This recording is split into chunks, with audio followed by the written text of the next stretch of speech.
बिस्मिल्लाहिर्रहमानिर्रहीम।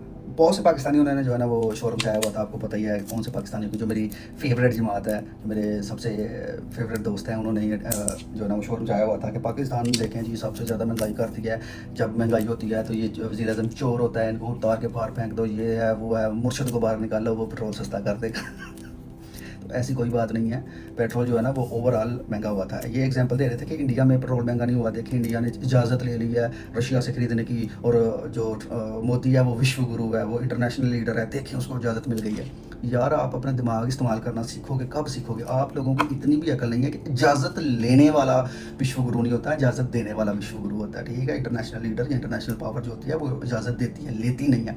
Indian prime minister already compromised है, क्योंकि वो एप्स्टीन फाइल की वजह से उसका नाम नहीं है, लेकिन उसके कुछ बिजनेसमैन दोस्तों का नाम आया हुआ है, अनिल अंबानी का, और वो एक उनका वो क्या उसका नाम है, आई फॉरगॉट द नेम। तो ये इन्होंने जो है ना वो अडानी, हाँ अडानी का नाम आया हुआ है। तो इसलिए मोदी साहब जो है ना वो बहुत ज़्यादा कंप्रोमाइज़ड हैं, और उन्होंने इजाज़त दी है, बाद में इजाज़त बंद कर देंगे। ये तो उनको वो खींच रहे हैं, वो एज अ पपिट स्टेट इस्तेमाल कर रहे हैं इंडिया को। और वैसे भी रशिया के पास वो गए हैं, और सस्ता तेल कोई नहीं मिल रहा।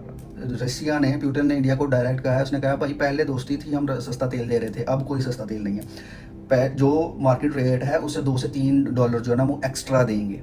ये कंफर्म कर लेना, आप भी चेक कर लेना जाके। तो इंडिया जो है ना वो एक्स्ट्रा तेल लेगा, और ये वो तेल है जो ऑलरेडी इंडियन डॉक्स पे आके लगा हुआ है, इंटरनेशनल बंदरगाह, इंडियन बंदरगाहों पे आके वो बैठा हुआ है। तो ऐसी कोई बात नहीं है कि इंडिया को उसने ऊपर से वो कैसे है, इंडिया विश्व गुरु है जी, ईरान ने उसको इजाज़त नहीं दी वो उससे गुजरने की, पर्शियन गल्फ से। क्यों देगा? इंडिया ने सरेआम उसको जो है ना उसके बंदे मरवा दिए हैं, उसका जहाज़ जो है ना वो गर्क करवा दिया है, जाके इसराइलियों के साथ खड़ा हो गया जंग के दौरान। तो ये कैसे हो सकता है कि ईरानियन जो है ना इस बात जंग के दौरान ही ये बात भूल जाएं? चलो को 2-4 साल बाद भूलने तो अलग बात है। तो ऐसा फेक प्रोपेगेंडा ना किया करें। इंडिया में भी क्राइसिस आया हुआ है, इंडिया में क्राइसिस आया हुआ है गैस का। अच्छा, इंडिया में फ्यूल का क्राइसिस क्यों नहीं था? क्योंकि इंडिया ऑलरेडी मिडल ईस्ट से फ्यूल इतना ज़्यादा लेता ही नहीं था, उसमें क्राइसिस आने की बात ही नहीं थी। वो रशिया से ही ले रहा था ऑलरेडी, अभी उनकी पिछली रिलीज हो गया, खत्म नहीं थी। वो 65% गैस जो है ना वो मिडल ईस्ट से ले रहा था, तो उसकी गैसेस का बहरान आ गया हुआ है। दिल्ली, बॉम्बे और कलकत्ता, बड़े शहरों में तकरीबन उन्होंने कहा है कि सारे होटल्स बंद कर दो। ठीक है, जो कमर्शियल जितने भी गैस सिलेंडर्स हैं वो अब वो नहीं मिलेंगे आपको, सिर्फ डोमेस्टिक गैस सिलेंडर्स मिलेंगे, और वो भी एक रिफिल 25 दिन बाद होगा जाके। तो आप उनकी जाके चेक तो करें, लोग लाइनों में लगे हुए हैं, 2-2 हफ्ते हो गए हैं उनको गैस सिलेंडर नहीं मिले। तो जिस चीज़ की कमी होगी उसको ही या महंगा किया जाएगा या उसकी सप्लाई कम होगी। चलो कम से कम पाकिस्तान में महंगाई हुई है, पेट्रोल मिल तो रहा है ना, ठीक है। और दूसरा, इंडिया में तो वो मिल ही नहीं रही गैस, क्योंकि शॉर्टेज हो गई है। वो महंगा भी कितना कर लेंगे? और इंडियन सारी की सारी जो है ना वो डोमेस्टिकेशन जितनी भी है शहरों में, वो सारी गैस पे ही चलती है। तो प्लीज़ थोड़ा सा जो है ना वो इतना भी पाकिस्तान को डिग्रेड ना किया करें, ठीक है। ऊपर से ये कह रहे थे कि पाकिस्तान, अमेरिका ने कहा है पाकिस्तान को कि आप बलूचिस्तान के रास्ते जो है ना वो अटैक करते ईरान के ऊपर। यार क्या करते हो? छोटा सा कौम, इतने से दिमाग वाले बंदे को भी पता है कि पाकिस्तान कभी भी ईरानियन के खिलाफ सपोर्ट नहीं कर सकता, क्योंकि वो पाकिस्तान खुद डिस्टेबलाइज हो जाएगा। हमने देख लिया अफगानियों को, ठीक है।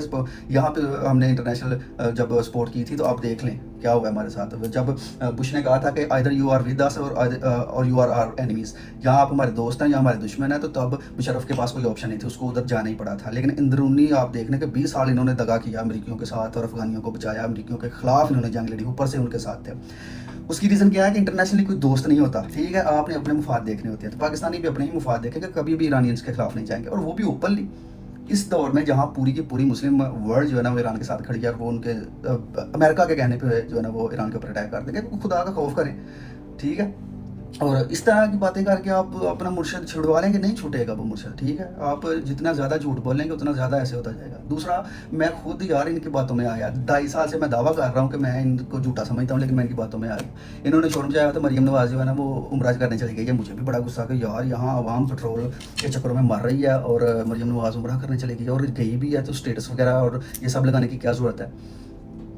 जब मैंने चेक किया तो वो नहीं गई, तो वो रहीम यार खान ने जो है ना ग्रीन बसेस की इनॉग्रेशन कर रही थी। यार ये बहुत झूठे हैं, तो ऐसे जो पीटीएस सपोर्टर्स हैं ना, यूथ ही नहीं है, जो सपोर्टर्स हैं, उनसे मेरी गुजारिश है कि जब आप एक बात सुनते हैं ना इनका क्लेम, तो इनसे पूछा करें कि पिछला क्लेम जो किया था वो झूठा आपका साबित हो गया, उस पर आपने माफ़ी नहीं मांगी, या उसको रिबेडल नहीं किया, या उसको दोबारा आपने कहा क्यों नहीं, बताया क्यों नहीं कि वो बात झूठी हो गई है। ये पिछली बात झूठी हो जाती है, उसकी जिक्र ही नहीं करते, अगला झूठ लेके चलना शुरू कर देते हैं। इतने बड़े ये झूठे, इतने जालसाज हैं ये, तो बस तकफिरुल्लाह। तो कहने का मकसद ये है कि मैं खुद इनकी बातों में आ गया हूँ यार, मैं किसी को क्या समझाऊंगा, मैं तो खुद इनकी बातों में आ गया हूँ।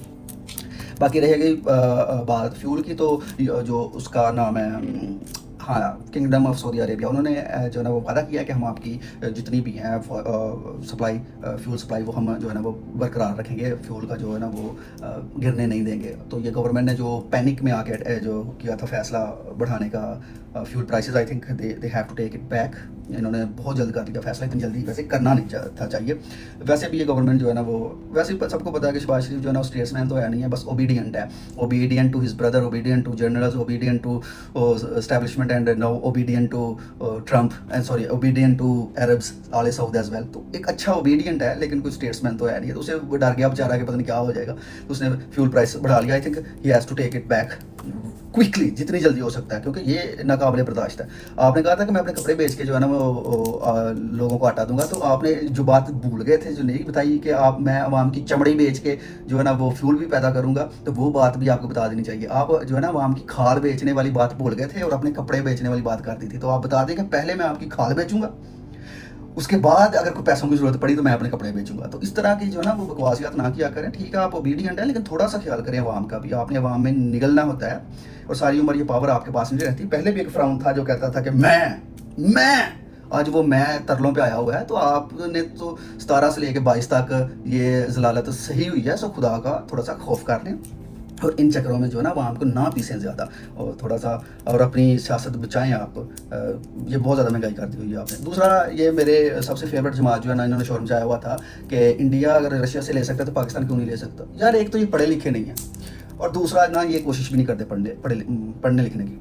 ये जो मुर्शद ने बात की थी ना, मुर्शद ने इनके बारे में की थी, अपने स्पोर्टर्स के बारे में, कि बेवकूफ़ के बच्चों, पाकिस्तान के पास 5 तो रिफाइनरीज़ हैं। ये मुझे भी अभी पता चला है, जो पाकिस्तानी पेट्रोलियम मिनिस्टर है उन्होंने उनके को मैंने सुना तो पता चला कि 4 उनमें से पुरानी टेक्नोलॉजी वाली हैं, वो प्रोसेस ही नहीं कर सकती। एक उनमें से प्रोसेस करेगी, वो कितना भी प्रोसेस कर लेगी, और वो जो प्रोसेस करेगी वो लाइट वेट जो क्रूड ऑयल है ना, जो मिडिल ईस्टर्न क्रूड ऑयल है, उसको करती है, ना कि थिक क्रूड ऑयल जो वेनेजुएलियन है या रशियन है। उसमें से 50% तो उसका रेजिड्यू जो है ना वो ख़राब निकल जाता है। तो उसका क्या फ़ायदा। और अगर आपका मुर्शद सस्ता तेल लेने गया था तो उसने वैसे, सॉरी अगर कोई मुझे बता सकते कि मुर्शद ने ये जो फ्री क्रूड ऑयल मंगवाना था, उसने प्रोसेस कहाँ पे करना था मुर्शद ने। यार हद होगी, इतने बड़े ये झूठे हैं, इतने बड़े जालबाज, इतने बड़े ये, पता नहीं यार कहाँ से ये झूठ बोल लेते हैं इतने ज़्यादा।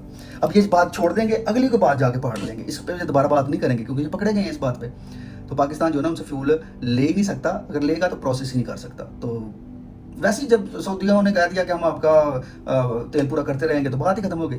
सो ठीक है यार, हर किसी को अपने मुल्क के अदारों और हुकूमत के साथ इख्तलाफात होते हैं। जैसे अमेरिका में भी लोग ट्रंप के खिलाफ खड़े हैं, जैसे इसराइल में भी लोग बड़े कनाले कुत्ते के खिलाफ खलोते हैं। तो पाकिस्तान में भी हम एक अच्छी पॉजिटिव मुस्बत अपोजिशन को सपोर्ट करते हैं। आप अगर अच्छी अपोजिशन का किरदार निभाएं तो हम आपको भी सपोर्ट करेंगे, लेकिन इस तरह ना करें कि आप पाकिस्तान की जड़ों को ही खोखला करना शुरू कर दें और हर बात पर मुखालफत करें। पाकिस्तान